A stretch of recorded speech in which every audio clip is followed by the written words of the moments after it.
श्रीमद् भगवद गीता अध्याय 10 श्लोक 38।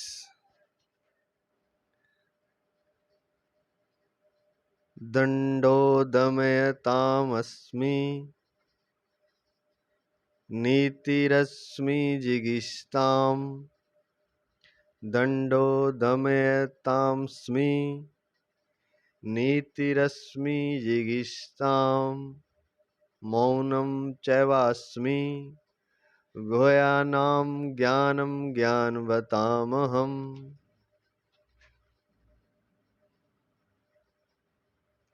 दमन करने वालों में दंड नीति और विजय चाहने वालों में नीति मैं हूँ। गोपनीय भावों में मौन मैं हूँ और ज्ञानवानों में ज्ञान मैं ही हूँ। व्याख्या करने जा रहे हैं। प्रातः स्मरणीय, प्रातः वंदनीय, परम श्रद्धेय, परम आदरणीय, प्रेम तत्व, भगवत तत्व प्राप्त महापुरुष पूज्य महाराज श्री स्वामी राम सुखदास जी महाराज जी, उनके ग्रंथ साधक संजीवनी से, जो कि गीता पर उनकी विस्तृत व्याख्या है। महाराज जी के पावन अलौकिक चरणों में अनंत दंडवत नमन करते हुए महाराज जी के आशीर्वाद से व्याख्या शुरू करते हैं। व्याख्या। दंडो दमयतास्मि, दमयतामस्मि। दुष्टों को दुष्टता से बचाकर सन्मार्ग पर लाने के लिए दंड नीति मुख्य है। इसलिए भगवान ने इसको अपनी विभूति बताया। तो जो दंड नीति होती है राज्य में या कहीं भी धर्मराज के यहाँ, वह दुष्टों को कष्ट देने के लिए नहीं, दुष्टों को दुष्टता से बचा करके सन्मार्ग में लाने के लिए। तो इसलिए भगवान ने इसको अपनी विभूति बताया है। नीति रश्मि जिगिष्ताम। नीति का आश्रय लेने से ही मनुष्य विजय प्राप्त करता है और नीति से ही विजय ठहरती है। इसलिए नीति को भगवान ने अपनी विभूति बताया है। विजय कैसे प्राप्त हो सकती है? अगर हम नीति पर चलते हैं तभी विजय प्राप्त हो सकती है। जो विधि निषेध बताया है शास्त्रों में, निषेध वाले का त्याग और विधि का ग्रहण, तो नीति पर जब चलेंगे तब विजय प्राप्त होती है। और विजय प्राप्त होने के बाद भी नीति पर रहेंगे तो विजय ठहरती है, नहीं तो विजय नष्ट हो जाती है। किसी ने धन कमा लिया नीति पर चल के और बाद में अनीति पर उतर आया तो धन नष्ट हो जाएगा। किसी ने राज्य जीत लिया नीति पर चल के और बाद में अनीति अपना ली तो राज्य भी चला जाएगा। कोई बड़े पद पर पहुंच गया, डीसी बन गया और बड़े पद पर पहुंच गया नीति का आश्रय लेकर के, लेकिन नीति का पद पर आने के बाद नीति का त्याग कर दिया तो विजय ठहरती नहीं है। इसलिए नीति को भगवान ने अपनी विभूति बताया है। मौनम चैवास्मि गुह्यानाम। गुप्त रखने योग्य जितने भाव हैं उन सब में मौन, वाणी का संयम अर्थात चुप रहना मुख्य है। क्योंकि चुप रहने वालों के भावों को हर एक व्यक्ति नहीं जान सकता। इसलिए गोपनीय भावों में भगवान ने मौन को अपनी विभूति बताया।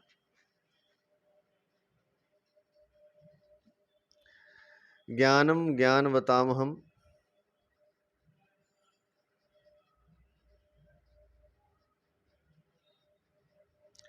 संसार में कला कौशल आदि को जानने वालों में जो ज्ञान जानकारी है वह भगवान की विभूति है।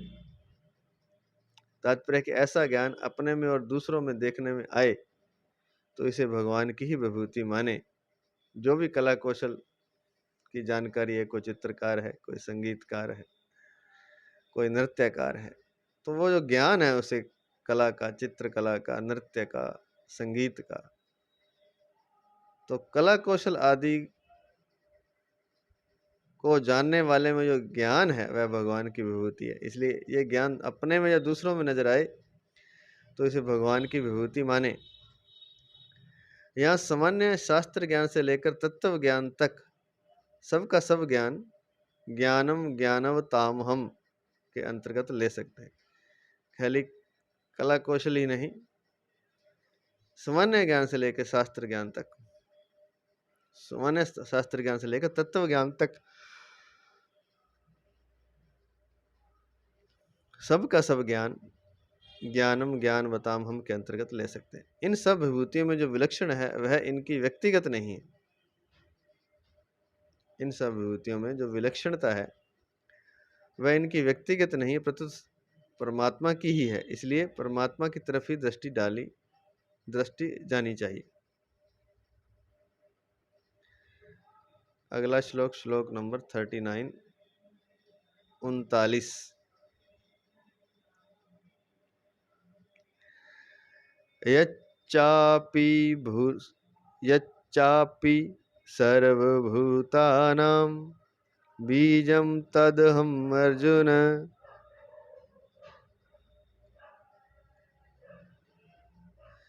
न तदस्ति विना यत्स्यान्मया भूतं चराचरम। और हे अर्जुन, संपूर्ण प्राणियों का जो बीज मूल कारण है वह बीज भी मैं ही हूँ, क्योंकि वह चर अचर कोई प्राणी नहीं है जो मेरे बिना ही, अर्थात चर अचर सब कुछ मैं ही हूँ। चर अचर कोई प्राणी नहीं है जो मेरे बिना हो, अर्थात चर अचर सब कुछ मैं ही हूँ। दोबारा से सुन लें। यच्चापि सर्वभूतानां बीजम तदहम् अर्जुन न तदस्ति विना यत्स्यान्मया भूतम चराचरम। और हे अर्जुन, संपूर्ण प्राणियों का जो बीज मूल कारण है वह बीज भी मैं ही हूँ, क्योंकि वह चर अचर कोई प्राणी नहीं है जो मेरे बिना हो, अर्थात चर अचर सब कुछ मैं ही हूँ। व्याख्या। भगवान ने 20वें श्लोक से 39वें श्लोक तक अपनी कुल 82 विभूतियों का वर्णन किया है। कुल 82 विभूतियों का 82। कहाँ से कहाँ तक? 20वें श्लोक से लेकर 39वें श्लोक तक। ये अंतिम श्लोक है विभूति वाला वर्णन का। जैसे 20वें श्लोक में 4, 21वें श्लोक में 4, 22वें श्लोक में 4, 23वें श्लोक में 4, 24वें श्लोक में 3, 25वें श्लोक में 4, 26वें श्लोक में 4, 27वें श्लोक में 3, 28वें श्लोक में 4, 29वें श्लोक में 4, 30वें श्लोक में 4, 31वें श्लोक में 4, 32वें श्लोक में 5, 33वें श्लोक में 4, 34वें श्लोक में 9, 35वें श्लोक में 4, 36वें श्लोक में 5, 37वें श्लोक में 4, 38वें श्लोक में 4 और 39वें श्लोक में एक विभूति का वर्णन किया है।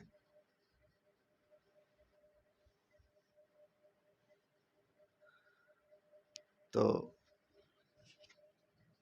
इस तरह से है, ये पद है यच्चापि सर्वभूतानां बीजम तदहम् अर्जुन, तदहम् अर्जुन। यहाँ भगवान समस्त विभूतियों का सार बताते हैं कि सबका बीज अर्थात कारण मैं ही हूँ। बीज कहने का तात्पर्य है कि इस संसार का निमित्त कारण भी मैं हूँ और उपादान कारण भी मैं हूँ, अर्थात संसार को बनाने वाला भी मैं हूँ और संसार रूप से बनने वाला भी मैं हूँ।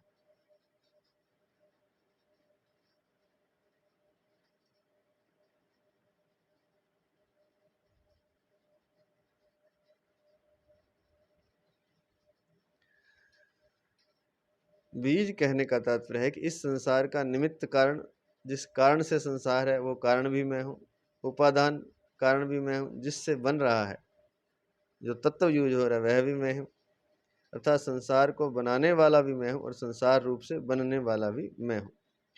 भगवान ने 7वें अध्याय के 10वें श्लोक में अपने को सनातन बीज, 9वें अध्याय के 18वें श्लोक में अव्यय बीज और यहाँ केवल बीज बताया है।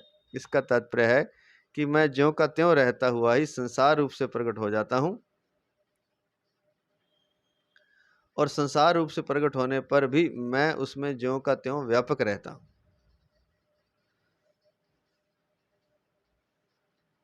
न तदस्ति बिना यत्स्यान्मया भूतम चराचरम। संसार में जड़ चेतन स्थावर जंगम चर अचर आदि जो कुछ देखने में आता है वह सब मेरे बिना नहीं हो सकता। सब मेरे से ही होते हैं, अर्थात सब कुछ मैं ही हूँ, सब कुछ मैं ही मैं हूँ। इस वास्तविक मूल तत्व को जानकर साधक की इंद्रियां, मन बुद्धि जहाँ कहीं जाएं अथवा मन बुद्धि में संसार की जो कुछ बात याद आए उन सबको भगवान का ही स्वरूप माने। ऐसा मानने से साधक को भगवान का ही चिंतन होगा, दूसरे का नहीं, क्योंकि तत्व से भगवान के सिवाय दूसरा कोई है ही नहीं। यहाँ भगवान ने कहा है कि मेरे सिवाय चर अचर कुछ नहीं है, अर्थात सब कुछ मैं ही हूँ।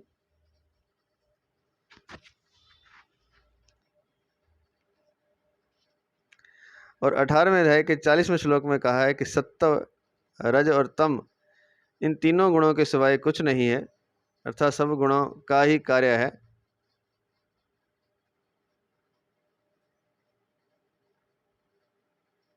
अर्थात सब गुणों का ही कार्य है। इस भेद का तात्पर्य है कि यहाँ भक्ति योग का प्रकरण है। इस प्रकरण में अर्जुन ने प्रश्न किया है कि मैं आपका कहाँ कहाँ चिंतन करूं।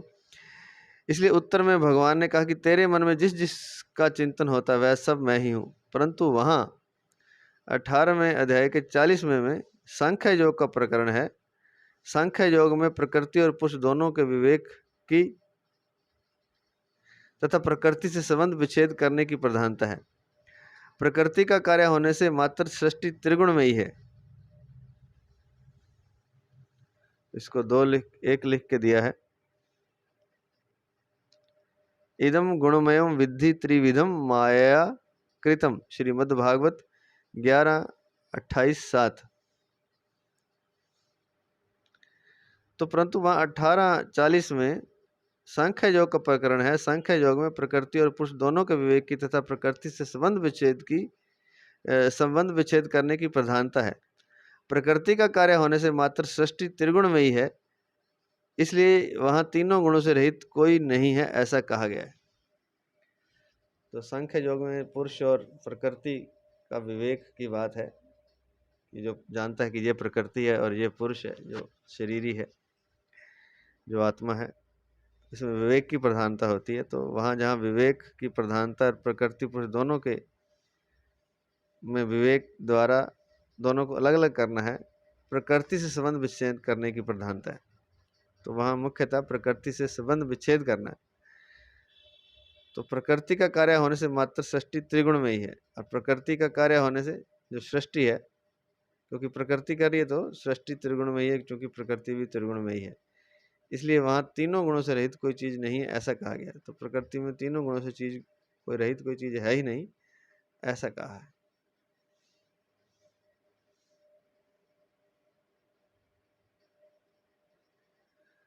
अब है विशेष बात।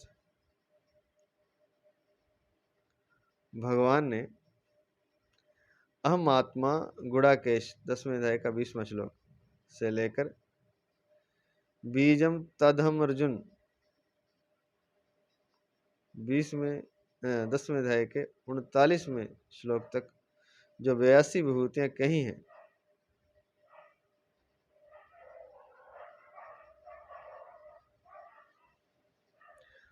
उनका तात्पर्य छोटा बड़ा उत्तम मध्यम अधम बताने में नहीं है, प्रत्युत यह बताने में है कि कोई भी वस्तु, व्यक्ति, घटना, परिस्थिति आदि सामने आए तो उसमें भगवान का ही चिंतन करना चाहिए।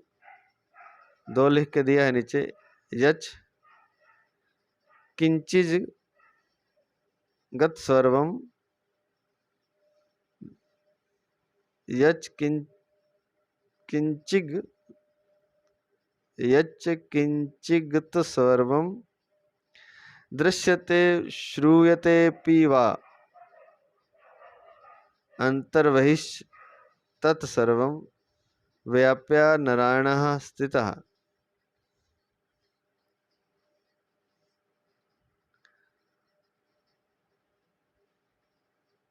तो जो विभूतियां हैं उसका तात्पर्य छोटा बड़ा उत्तम मध्यम अधम बताने में नहीं है, प्रत्युत यह बताने में है कि कोई भी वस्तु, व्यक्ति, घटना, परिस्थिति आदि सामने आए तो उसमें भगवान का ही चिंतन होना चाहिए। कारण कि मूल में अर्जुन का प्रश्न यही था कि आपका चिंतन करता हुआ मैं आपको कैसे जानूं और किन किन भावों में मैं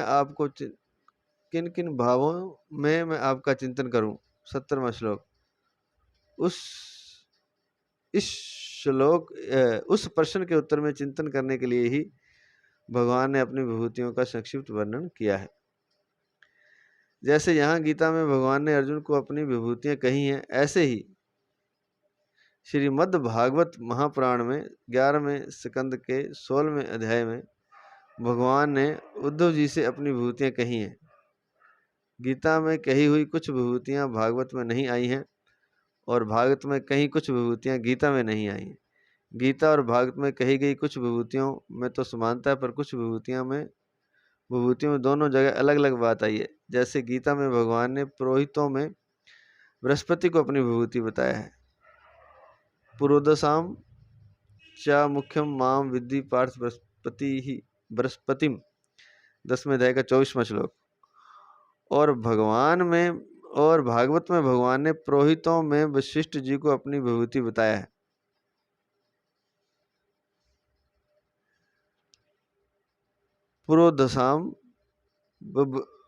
पुरोदसाम वशिष्ठो हम 11वें अध्याय का 16वां 22वां श्लोक।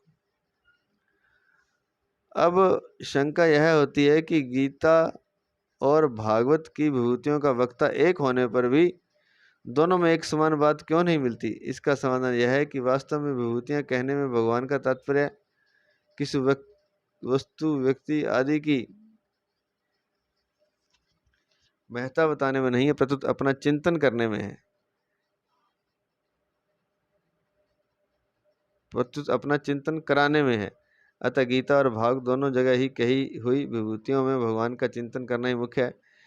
इस दृष्टि से जहाँ जहाँ विशेषता दिखती है वहाँ वस्तु व्यक्ति आदि की विशेषता न देखकर, इस दृष्टि से जहाँ जहाँ विशेषता दिखाई दे वहाँ वस्तु व्यक्ति आदि की विशेषता न देखकर केवल भगवान की विशेषता देखनी चाहिए और भगवान की तरफ ही दृष्टि जानी चाहिए। तो यहाँ कोई विशेषता, सुंदरता दिखाई देती है तो वहाँ भगवान की ही विशेषता देखनी चाहिए और भगवान की तरफ दृष्टि जानी चाहिए। परिशिष्ट भाव। संपूर्ण प्राणियों की उत्पत्ति के 4 खानी अर्थात स्थान हैं। नंबर 1 यरायुज, जेर के साथ पैदा होने वाले मनुष्य, गाय, भैंस, भेड़, बकरी आदि। नंबर 2 अंडज, अंडे से पैदा होने वाले पक्षी, सांप, गिलहरी, छिपकली आदि।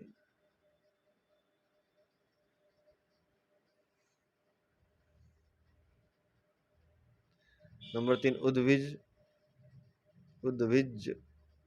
पृथ्वी का भेदन करके ऊपर की तरफ निकलने वाले वृक्ष, लता, दूब, घास, अनाज आदि। और स्वेदज, पसीने से पैदा होने वाले जूं, लीख आदि तथा वर्षा में जमीन से पैदा होने वाले केंचुआ आदि जीव। इन 4 स्थानों से 84 लाख योनियां पैदा होती हैं।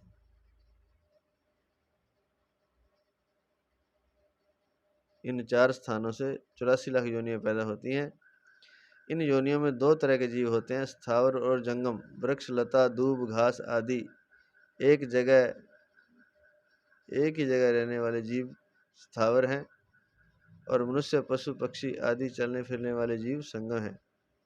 इन जीवों में भी कोई जल में रहने वाले हैं और कोई आकाश में रहने वाले हैं और कोई भूमि पर रहने वाले हैं। इन 84 लाख योनियों के सिवाय देवता, पितर, गंधर्व, भूत, प्रेत, पिशाच, ब्रह्म राक्षस, पूतना, बालग्रह आदि कई योनियां हैं।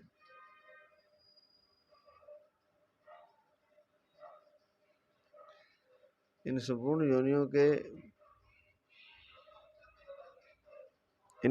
योनियों के बीज अर्थात मूल कारण भगवान है। तात्पर्य कि अनंत ब्रह्मांडों में अनंत जीव हैं, पर उन सब का बीज एक ही है, इसलिए सब रूपों में एक भगवान ही है। वासुदेव सर्वम। जैसे बीज से खेती होती है और ऐसे ही एक भगवान से यह संपूर्ण संसार बना हुआ है। जिस प्रकार बाजरी से बाजरी ही पैदा होती है, गेहूं से गेहूं ही होता है, पशु से पशु ही होते हैं, मनुष्य से मनुष्य होते हैं, इसी प्रकार भगवान से भगवान ही होते हैं, अर्थात भगवान रूप से भगवान ही प्रकट होते हैं। जैसे सोने से बने गहने सोना रूप ही होते हैं, लोहे से बने औजार लोहा रूप ही होते हैं, मिट्टी से बने बर्तन मिट्टी रूपी होते हैं।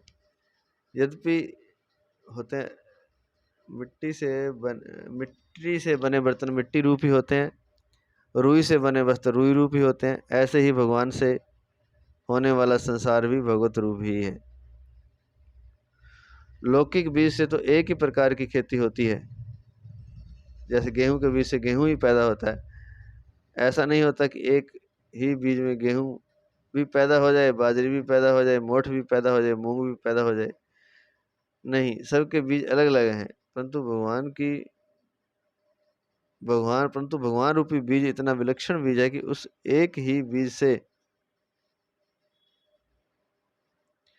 अनेक प्रकार की सृष्टि पैदा हो जाती है। गीता 14वें अध्याय का 4था श्लोक। और सब प्रकार की सृष्टि पैदा होने पर भी उसमें कोई विकृति नहीं आती। विकृति नहीं आती, वह ज्यों का त्यों रहता है, क्योंकि वह बीज अव्यय है। गीता 9वें अध्याय का 18वां श्लोक। और सनातन है,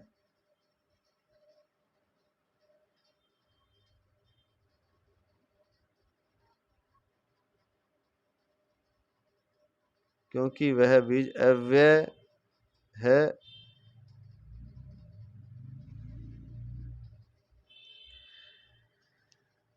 क्योंकि वह बीज अव्यय है, गीता 9वें अध्याय का 18वां श्लोक। और सनातन है, गीता 10वें अध्याय का 10वां श्लोक, नहीं 7वें अध्याय का 10वां श्लोक।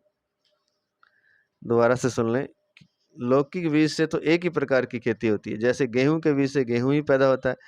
ऐसा नहीं होता कि एक ही बीज से गेहूं भी पैदा हो जाए, बाजरी पैदा हो जाए, मोठ भी पैदा हो जाए, मूंग भी पैदा हो जाए। सबके बीज अलग अलग होते हैं, परंतु भगवान रूपी बीज इतना विलक्षण है कि उस एक ही बीज से अनेक प्रकार की सृष्टि पैदा हो जाती है। गीता 14वें अध्याय का 4था श्लोक। और सब प्रकार की सृष्टि पैदा होने पर भी उसमें कोई विकृति नहीं आती, वह ज्यों का त्यों रहता है, क्योंकि वह बीज अव्यय है। गीता 9वें अध्याय का 18वां श्लोक। और सनातन है, गीता 7वें अध्याय का 10वां श्लोक। अगला श्लोक, श्लोक नंबर 40 संबंध। अब आगे के श्लोक में भगवान अपनी दिव्य विभूतियों के कथन का उपसंहार करते हैं। नान्तोऽस्ति मम दिव्यानां विभूतीनां परन्तप, एष तुद्देशतः प्रोक्तो विभूतेर्विस्तरो मया। हे परंतप अर्जुन, मेरी दिव्य विभूतियों का अंत नहीं है। मैंने तुम्हारे सामने अपनी विभूतियों का जो विस्तार कहा है, यह तो केवल संक्षेप से नाम मात्र कहा है। व्याख्या। मम दिव्या नाम विभूति नाम, तो यहाँ स्टार लगाया है, मम दिव्या नाम तो लिख के दिया है नीचे। अर्जुन ने पहले प्रार्थना के रूप में पूछा था, वक्तुम्र हस्य शेषेण दिव्या हयातम विभूतयः, 10वें अध्याय का 16वां श्लोक।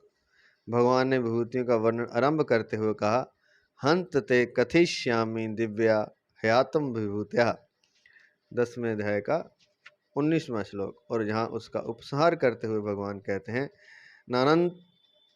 नान्तोस्ति मम दिव्या नाम विभूति नाम परंतप, 10वें अध्याय का 40वां श्लोक। इस तरह प्रार्थना अर्थात प्रश्न में, उपक्रम में और उपसंहार में तीनों जगह दिव्य पद की एकता है। तो मम दिव्या नाम विभूति नाम, दिव्य शब्द अलौकिकता विलक्षणता का द्योतक है। साधक का मन जहाँ चला जाए वहीं भगवान का चिंतन करने से यह दिव्यता वहीं प्रकट हो जाएगी, क्योंकि भगवान के समान दिव्य कोई है ही नहीं। देवता जो दिव्य कहे जाते हैं वे भी नित्य ही भगवान के दर्शन की इच्छा रखते हैं। नित्यम दर्शन कांक्षिणः,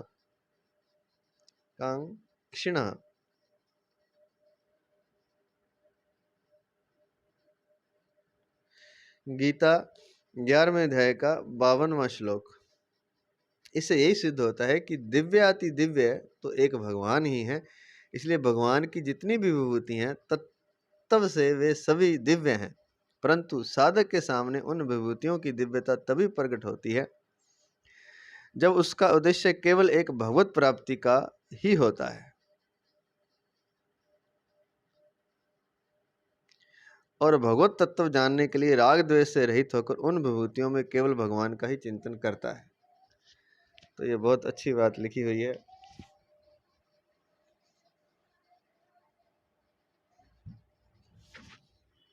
लिखा है,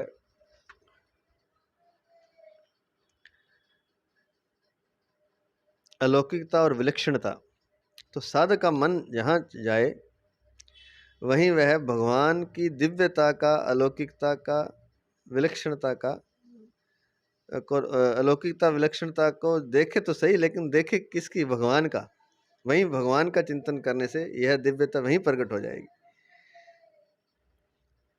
क्योंकि भगवान के समान दिव्य कोई है ही नहीं। तो दिव्यता वहाँ प्रकट होगी, लेकिन तब होगी जब हम कोशिश करेंगे जहाँ भी अलौकिकता, विलक्षणता, सुंदरता जो भी दिखाई दे, महत्ता आदि, उसमें भगवान का चिंतन करें और भगवान की दिव्यता को देखें।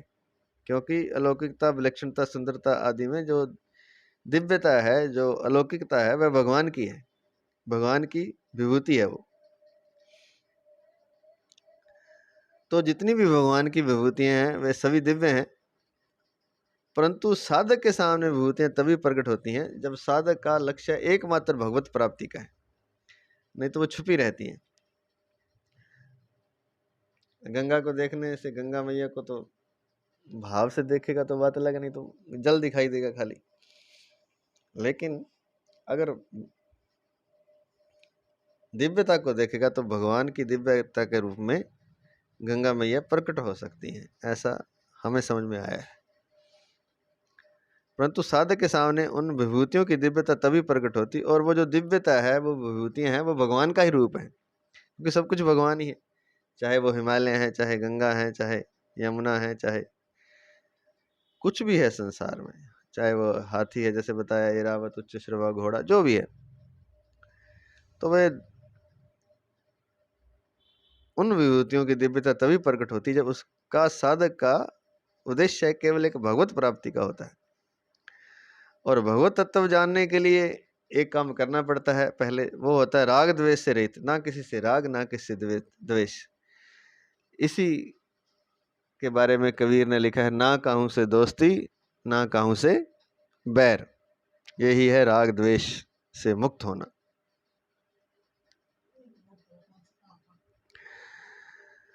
तो उन विभूतियों में केवल भगवान का ही चिंतन करता है, राग द्वेष से रहित होकर जो कुछ दिखाई देता है, हर जगह भगवान को ही देखता है, तो उसे भगवान की विभूतियां प्रकट हो जाएंगी और एक दिन भगवान स्वयं प्रकट हो जाएंगे।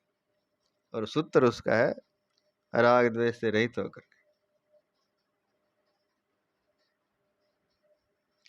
कबीरा खड़ा बाजार में, सबकी मांगे खैर, ना कहूं से दोस्ती, ना कहूं से बैर। तो सबके भले की कामना करते रहे, चाहे कोई मित्र है, चाहे कोई शत्रु है, और ना किससे मित्रता रखे, ना किसी शत्रुता रखे। और जहाँ भी भगवान की कुछ, कहीं भी सुंदरता दिखाई दे, कोई अलौकिकता दिखाई दे, कोई विलक्षणता दिखाई दे, कोई महत्ता दिखाई दे किसी वस्तु में, किसी व्यक्ति में, किसी पदार्थ में, तो वहाँ भगवान को ही देखे, भगवान की विभूतियों को ही देखे। ये सोचे कि यह जो भी, मान लीजिए फूल में सुंदरता दिखाई दे रही, तो भगवान की ही सुंदरता है जो फूल में से झांक रही है, भगवान ही है उसके अंदर।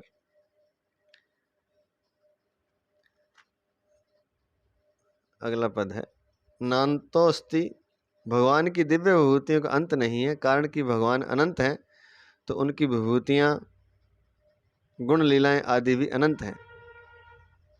हरि अनंत, हरि कथा अनंता, मानस 1:140:5 में दिया है।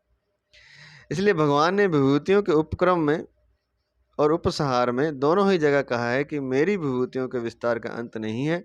श्रीमद् भागवत में भगवान ने अपनी विभूतियों के विषय में कहा है कि मेरे द्वारा परमाणुओं की संख्या, मेरे द्वारा परमाणुओं की संख्या समय से गिनी जा सकती है, पर करोड़ों ब्रह्मांडों को रचने वाली मेरी विभूतियों का अंत नहीं पाया जा सकता। इतनी विलक्षण है विभूतियां, इतना अनंत है। परमाणु तो, हालांकि परमाणु नहीं गिने जा सकते, लेकिन फिर भी हो सकता है कि मेरे द्वारा परमाणु की संख्या समय से गिनी जा सकती है, पर करोड़ों ब्रह्मांडों को रचने वाली मेरी विभूतियों का अंत नहीं पाया जा सकता। एक लिख के दिया है नीचे, संख्यानाम परमाणुनाम कालेन क्रियते मया न तथा में विभूति नाम सृजतोंडानी कोटिशः। श्रीमद्भागवत 11:16-39। भगवान अनंत, असीम और अगाध हैं। अनंत है, कोई और छोरी नहीं है उनका। असीम है, उनकी कोई सीमा ही नहीं है। वह अनंत माने बहुत रूपों में अनंत है, या अनंत का यही मतलब हो सकता है जिसकी सीमा है और छोर नहीं है, लेकिन उसको असीम कहेंगे। अनंत है, बहुत से हैं, असीम है, अगाध है, उनकी गहराई कोई जान नहीं सकता। संख्या की दृष्टि से भगवान अनंत है, बहुत से हैं, अर्थात उनकी गणना प्रार्ध तक नहीं हो सकती। ब्रह्मा जी की आयु जितनी है 1000 चतुर्युगी का दिन और 1000 चतुर्युगी की रात, ऐसे 100 साल।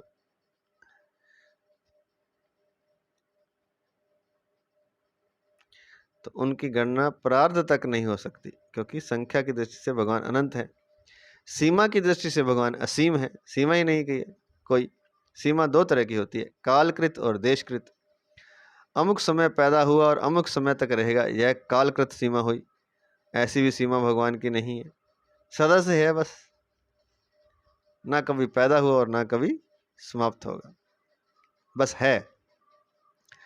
तो कालकृत में डुबकी लगाए और कभी समुद्र खत्म ही ना हो, नीचे तल आए ही ना।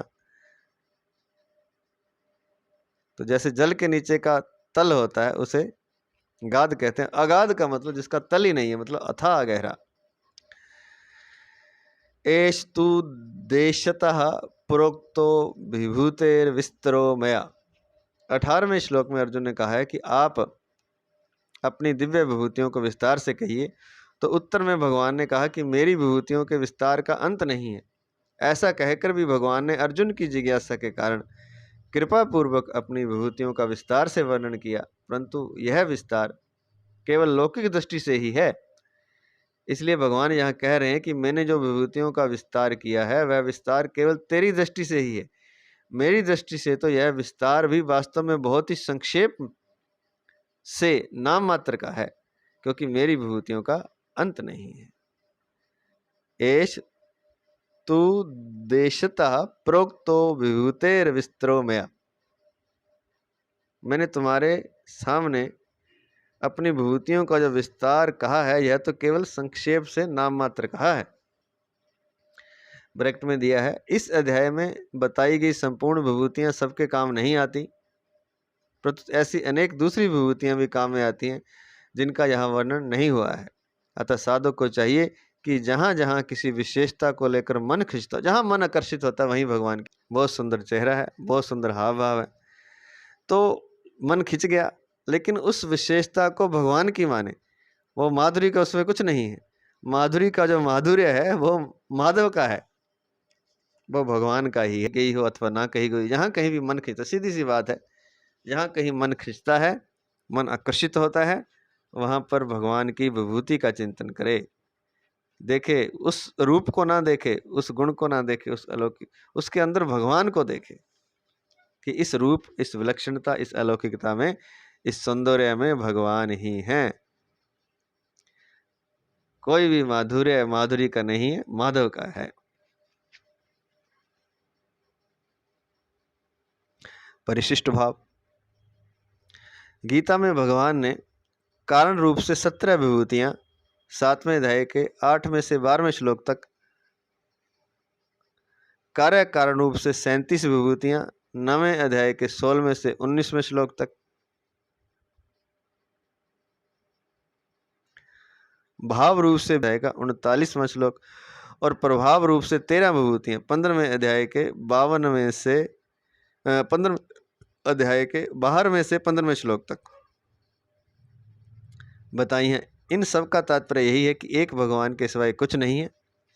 सब रूपों में एक भगवान ही भगवान है, सब भगवान का ही समग्र रूप है। असत परिवर्तनशील है और सत अपरिवर्तनशील है। ये सत अर्थात परा और असत अर्थात अपरा दोनों ही भगवान की विभूतियां हैं।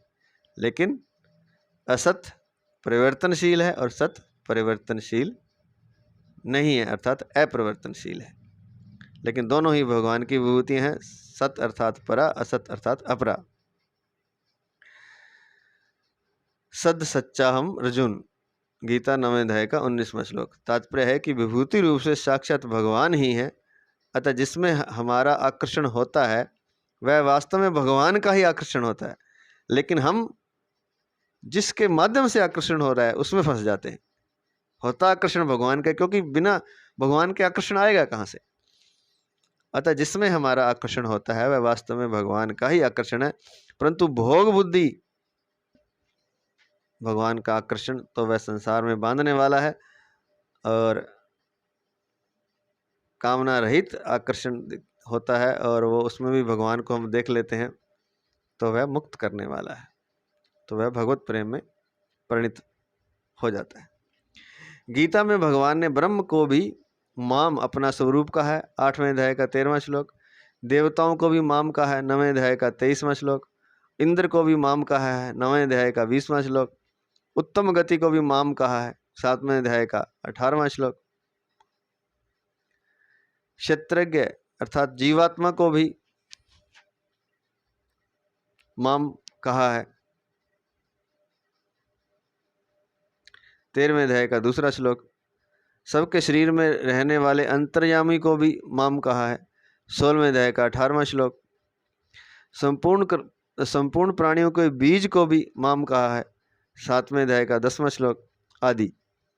तात्पर्य है कि सगुण निर्गुण साकार निराकार तथा मनुष्य देवता पशु पक्षी भूत प्रेत पिशाच आदि जो कुछ भी है वह सब मिलकर भगवान का ही समग्र रूप है, अर्थात सब भगवान की ही विभूतियां हैं, उनका ही ऐश्वर्य है। इसको 2 लिख के दिया है नीचे। सर्वे च देवा मनवस समस्ता मनवस समस्ता सर्वे च देवा मनवस समतास्ता सप्तर्ष्यो ये मनुसूनवश्च इंद्रश्च योऽयं त्रिदशेष भूतो विष्णोर्शेषास्तु विभूतयस्ताः।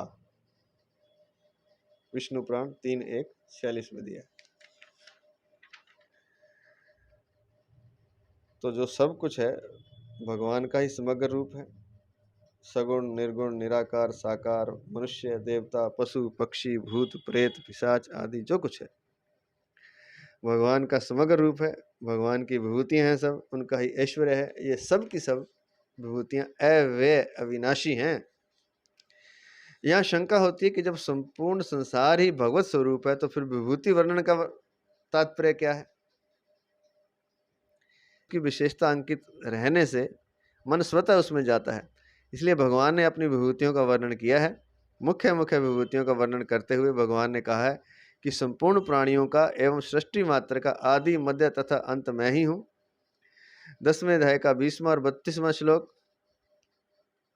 संपूर्ण प्राणियों का बीज मैं ही हूँ, मेरे बिना कोई भी चर अचर प्राणी नहीं है।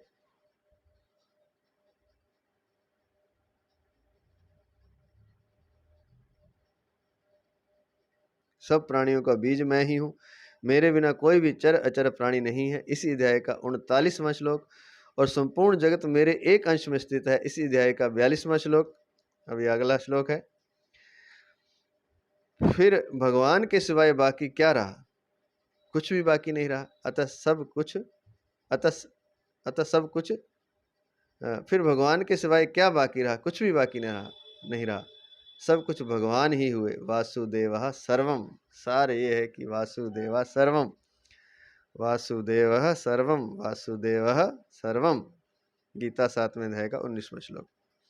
गीता में विभूति वर्णन गौण नहीं है, प्रत्युत यह भगवत प्राप्ति का मुख्य साधन है। अगर आप हर एक जहाँ भी आपका आकर्षण है मन जाता है, वहाँ हर एक वस्तु व्यक्ति पदार्थ में भगवान की विभूति का दर्शन करेंगे तो इससे भी भगवत प्राप्ति होती है। भगवान को ही वहाँ देखें तो यह भगवत प्राप्ति का मुख्य साधन है, इसलिए भगवान ने अपनी विभूतियों का वर्णन किया है। इसलिए महाराज जी लिख रहे हैं कि गीता में विभूति वर्णन गौण नहीं है, ऐसा नहीं लिख दिया, सेकेंडरी नहीं है, ये मुख्य बात है। परंतु यह भगवत प्राप्ति का मुख्य साधन है, जिसकी सिद्धि वासुदेवा सर्वम में होती है। धीरे धीरे ऐसा करते करते जब विभूतियों में भगवान को देखेगा और फिर हर जगह ही भगवान को देखेगा और अंत में सिद्धि हो जाएगी, क्या होगा, सब जगह ही भगवान दिखाई देगा। जो पहले कह दिया, सगुण निराकार में, सगुण निर्गुण में, साकार निराकार में, मनुष्य देवता पशु पक्षी भूत प्रेत पिशाच आदि सब कुछ में उसे भगवान ही दिखाई देगा। तब जब सिद्धि पूरी हो जाएगी, अर्थात वासुदेव सर्वम का दर्शन होगा।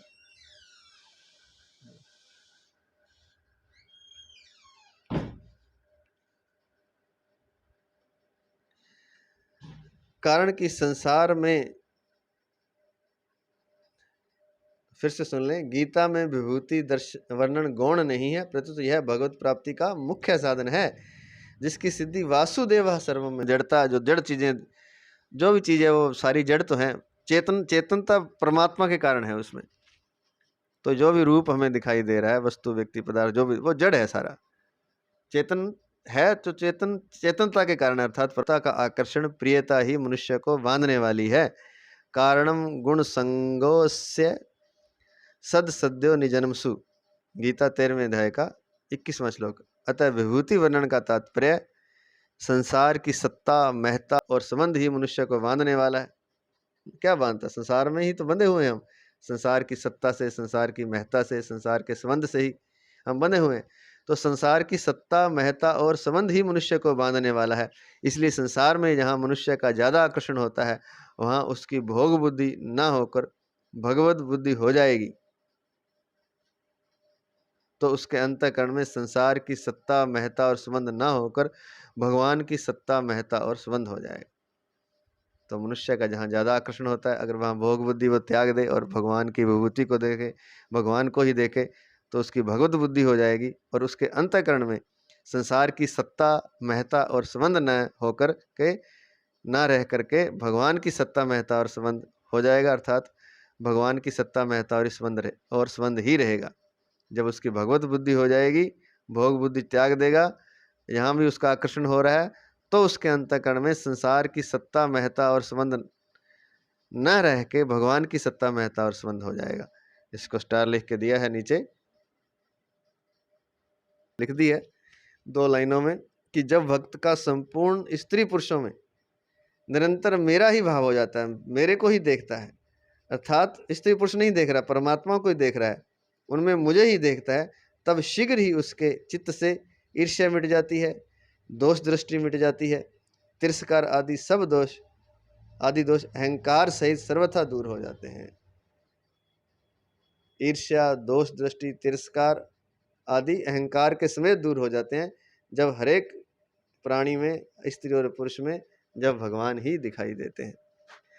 तो आज इतना ही। ये पीछे का एक लाइन रहेगी, ये थी, ये इसका था ना, 2 लिख के दिया था नीचे कि तात्पर्य है कि सगुण निर्गुण साकार निराकार, पिछले पेज में था, ये पेज नंबर 737 के नीचे लास्ट के 2 लाइनें।